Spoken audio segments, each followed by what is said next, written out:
Assalamualaikum warahmatullahi wabarakatuh. Alhamdulillahilladzi ja'ala syahra as-siyama mahallan litazyini qulubi ibadihi al-mu'minin wassalatu wassalamu ala sayyidil mursalin wa ala alihi wa sahbihi ajma'in. Subhanaka la ilma lana illa ma 'allamtana innaka antal alimul hakim. Jemaah seperti yang dirahmati oleh Allah Subhanahu wa taala, kita kembali lagi pada pembahasan tematik Ramadan ini. Pada kali ini kita membahas tentang sesuatu yang unik pada diri kita, komponen yang unik pada diri manusia, yaitu tentang qalbu. Qalbu secara bahasa dalam bahasa Arab itu diartikan sebagai jantung ya. Maka oleh Imam Ghazali dibahasakan sebagai al-qalbu as-sanubari. Suatu qalbu, satu jantung mirip dengan buah sanubar. Mirip dengan buah sanubar. Tapi apakah qalbu itu yang dimaksud? Yang di dalam konteks ketasawufan, dalam konteks spiritual, bukan itu, karena itu adalah wilayah medis ya, wilayah empirik. Yang dimaksud dengan qalbu di sini adalah suatu komponen atau lembaga diri kemanusiaan, lembaga diri seorang manusia. Di dalamnya ada rasa senang, dalamnya ada rasa sedih, dalamnya ada nuansa keras, nuansa lembut, yang masing-masing kita merasakan itu semua. Tentunya kita jadi harusnya penasaran ya, itu apa sebetulnya? Dan apa karakter qalbu yang semestinya kita miliki, yang semestinya menjadi yang layak dipandang oleh Allah Subhanahu wa taala. Maka sering diungkapkan oleh para ulama-ulama kita bahwa qalbu itu adalah tempat tatapan Allah Subhanahu wa taala pada diri manusia. Jadi kalau Allah menatap seorang hamba itu, yang Allah lebih tatap itu qalbunya, sebagaimana dalam riwayat hadis Nabi Muhammad SAW. Maka Allah Subhanahu wa taala berfirman, "Yauma la yanfa'u malun wala banun illa man atallaha biqalbin salim." Jadi pada hari itu tidak ada faedah, tidak ada manfaatnya lagi baik harta maupun anak kecuali yang datang kepada Allah dengan qalbu yang salim, dengan qalbu yang salim. Maka perlu kita ketahui, qalbu yang bagaimanakah yang mestinya dimiliki oleh seorang hamba? Sebelum kita melihat qalbu secara positif, ada jenis karakter-karakter qalbu yang negatif. Semuanya kita ambil dari spirit, dari ayat-ayat Al-Quran. Ada istilahnya qalbu yang sakit atau qalbun marid. Sebagaimana Allah Ta'ala berfirman, fi qulubihim marad. Qalbu mereka itu ada penyakit. Maka disebut di sini adalah qalbu yang sakit. Ya, apa qalbu yang sakit itu? Qalbu disebabkan kemunafikan, disebabkan syubhat, disebabkan syahwat, maka qalbu itu akan menjadi sakit. Karena syubhat, kemunafikan, syahwat itu bagaikan virus yang akan menjangkiti qalbu seorang hamba. Kalau sudah terjangkiti qalbu ini, maka status qalbunya berubah menjadi qalbun marid. Kemudian ada lagi qalbu yang mesti kita hindari. Kita cross check diri kita, yaitu qalbun qasin, qalbu yang keras. Maka Allah Ta'ala berfirman, "Fahiya kal hijarati aw ashaddu qaswah." Bagaikan batu kalbunya, bahkan lebih keras lagi. Apa karakter kalbu keras ini? Kalau dinasihati dia tidak mau dengar, dinasihati yang baik dia tidak mau melaksanakan, itu adalah kalbu yang keras ya. Kalbu yang tidak berpengaruh baginya kebaikan-kebaikan apapun. Bahkan lebih keras lagi. Ya. Fa innal hijarati lama yatafajjaru minhu al-anhar. Bahkan sekelas batu saja masih ada kok mata air keluar darinya. Sementara qalbu yang keras ini, bahkan yang lebih keras dari batu yang Al-Quran katakan, itu tidak ada hikmah sama sekali di dalamnya. Hidupnya begitu sempit, hidupnya begitu saklek, cara pikirnya tidak mencerahkan gitu. Itu qalbun qasin. Kemudian ada lagi qalbu yang disebut dengan qalbun makhtum, qalbun matbu', taballahu ala qulubihim. Kemudian khatamallahu ala qulubihim, Allah tutup hatinya. Allah cap kalbunya sebagai kalbu yang sudah tidak bisa lagi menerima hidayah. Karena apa? Karena aspek ikhtiar kita yang enggan untuk menerima itu semua. Kemudian yang keempat ada kalbu yang negatif, disebut dengan kalbun ghafil, kalbu yang lalai. Allah mengatakan, "Wala tuti' man aghfalna qalbahu an dzikrina." Jangan engkau manut, jangan engkau patuh kepada orang yang kalbunya saja sudah lalai. Kalbunya saja sudah tidak ingat pada Allah. Kalbunya saja sudah tidak berorientasi kepada mengenal Allah Subhanahu wa taala, maka kalbu seperti ini kalau bisa dihindari.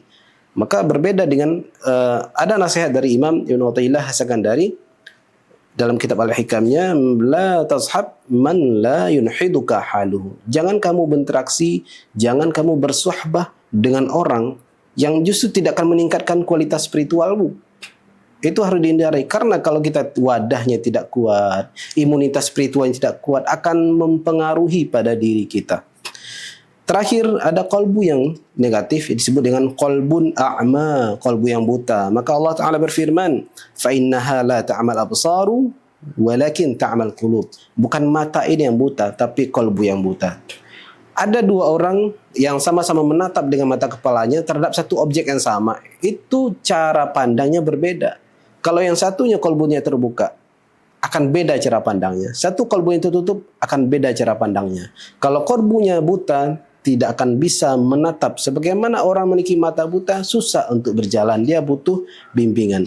Maka untuk mengenal kolbu para kekasih-kekasih Allah, ada tingkatan-tingkatan kolbu yang mereka miliki. Yang pertama adalah kolbun salim. Itulah orang yang Allah undang. Illa man atallaha biqalbin salim. Jadi boleh seorang hamba itu datang kepada Allah membawa sesuatu pada dirinya, yaitu hanya kolbu yang salim. Datanglah kepada Allah dengan kolbu yang tidak ada iming-imingnya. Datanglah kepada Allah dengan kolbu yang tidak ada modus dan tujuan apapun. Ya, sebagaimana kita hidup di dunia penuh kepentingan, mendekat pada ini dan itu, si A dan si B, penuh kepentingan. Tapi untuk mendekat pada Allah, boleh mengharapkan dengan kepentingan, tapi kepentingannya adalah terhadap Allah, bukan kepentingannya terhadap sesuatu selain Allah. Itu Allah paling tidak sukai. Nah, kolbu yang fokus pada Allah, kolbu yang selamat ini adalah disebut dengan kolbun salim. Kemudian ada lagi kolbu yang sehat, kolbu jenis kolbu positif yang kedua disebut dengan kolbun munib. Apa itu? Disebutkan oleh Al-Quran, wa ja'a biqalbin munib. Dia datang dengan kolbu yang ingin kembali menyesal pada Allah Subhanahu wa taala.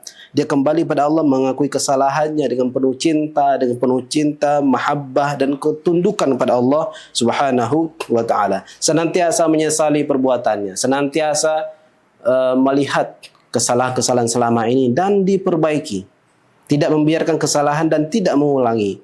Harus menyesali dan memohon kepada Allah Subhanahu wa taala, mohon diampuni dosa-dosanya. Itu disebut dengan qalbun munib. Ada lagi yang disebut dengan yang ketiga, qalbun mutmain. Qalbun mutmain adalah qalbu yang tenang. Ala bi dzikrillah tatmainnul qulub.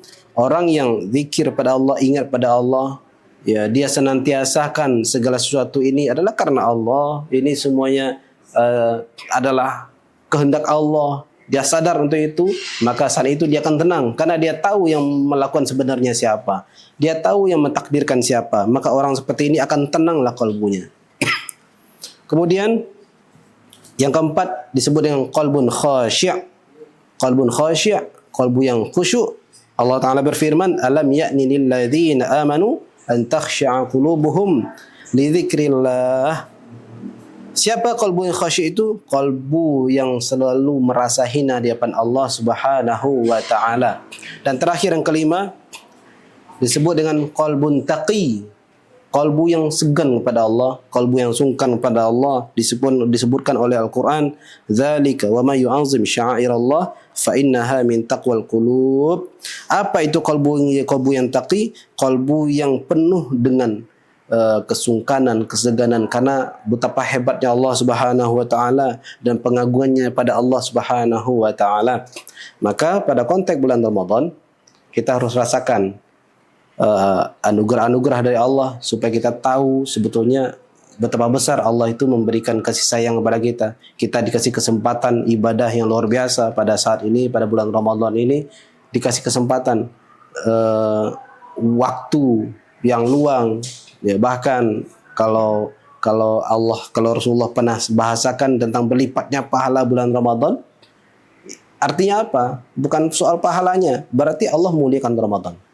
Maka kita manfaatkan Ramadan ini untuk membenahi kalbu kita supaya kita tahu bagaimana sih kalbu yang dirasakan oleh para kekasih-kekasihnya, kalbu-kalbu para sufi itu, dan pada akhirnya kalbu pada sufi itu adalah kalbu yang ramah terhadap alam semesta, kalbu yang menerima apapun yang Allah takdirkan, kalbu yang tenang pada Allah Subhanahu wa taala, kalbu yang sehat, kalbu yang salim, kalbu munib, kalbu taqi, kalbu khasyi' dan kalbu-kalbu yang lain dan banyak peristilahannya.